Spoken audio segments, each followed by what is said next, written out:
The Israeli war machine is facing multiple crises from within. On one hand, there's the shortage in the troops because thousands of Israelis are now avoiding the draft.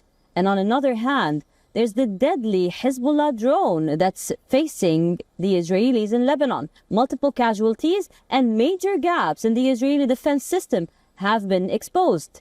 Take a look.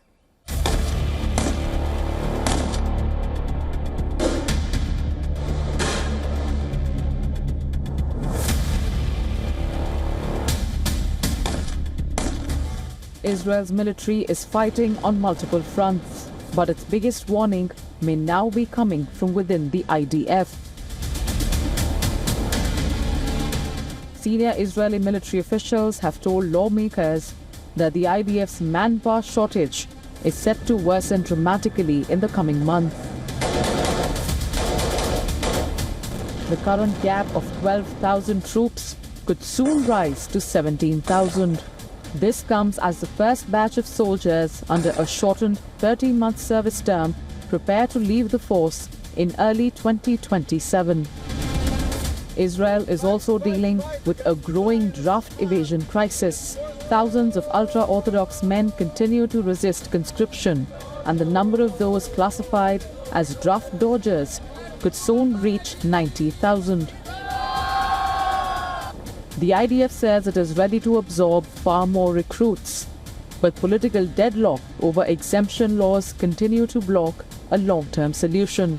As the troop crisis deepens, a new battlefield threat is adding even more pressure. Lebanon's Hezbollah has optimized fiber optic drones, which are emerging as one of the most dangerous challenges for Israel's military. Unlike conventional drones, these systems used optical fiber cables to maintain contact with operators, making them almost immune to electronic jamming and modern warfare systems. The result is deadly precision strikes that the IDF admits it cannot fully stop. Over the last month alone, the drones have killed soldiers and civilians while injuring many more. They are fast, cheap, and easy to deploy. Reports suggest that the drones cost just a few $100s to build.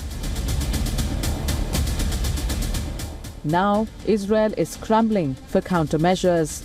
The IDF has started distributing massive wire mesh systems across combat zones, hoping that physical barriers can reduce the drone's impact.